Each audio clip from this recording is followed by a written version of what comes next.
The Tower of Babel by Ginzberg. The iniquity and godlessness of Nimrod reached their climax in the building of the Tower of Babel.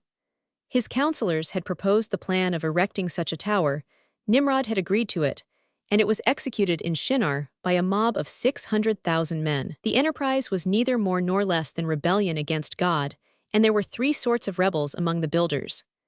The first party spoke, "Let us ascend into the heavens and wage warfare with him." The second party spoke, "Let us ascend into the heavens, set up our idols, and pay worship unto them there." And the third party spoke, "Let us ascend into the heavens, and ruin them with our bows and spears." Many years were passed in building the tower. It reached so great a height that it took a year to mount to the top.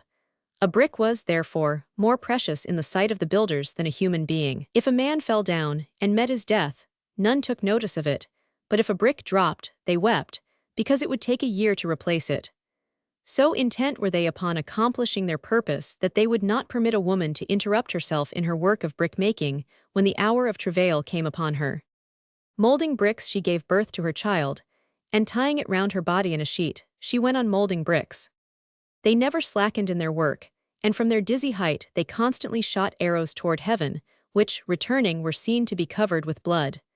They were thus fortified in their delusion, and they cried, "We have slain all who are in heaven." Thereupon God turned to the 70 angels who encompass his throne, and he spake, "Go to, let us go down, and there confound their language, that they may not understand one another's speech." Thus it happened. Thenceforth none knew what the other spoke. One would ask for the mortar, and the other handed him a brick. In a rage, he would throw the brick at his partner and kill him. Many perished in this manner, and the rest were punished according to the nature of their rebellious conduct. Those who had spoken, "Let us ascend into the heavens, set up our idols, and pay worship unto them there," God transformed into apes and phantoms.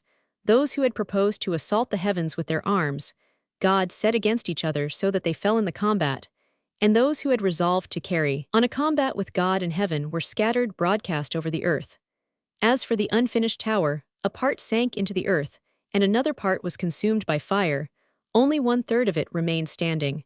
The place of the tower has never lost its peculiar quality. Whoever passes it forgets all he knows. 89. The punishment inflicted upon the sinful generation of the tower is comparatively lenient.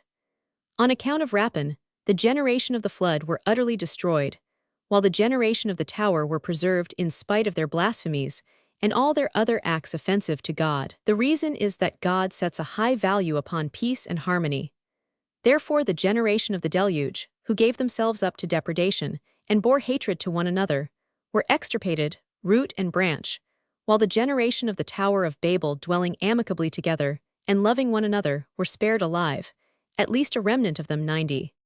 Beside the chastisement of sin and sinners, by the confounding of speech, another notable circumstance was connected with the descent of God upon earth, one of only 10 such descents to occur between the creation of the world and the day of judgment. It was on this occasion that God and the 70 angels that surround his throne cast lots concerning the various nations. Each angel received a nation, and Israel fell to the lot of God. To every nation a peculiar language was assigned, Hebrew being reserved for Israel, the language made use of by God at the creation of the world. 91.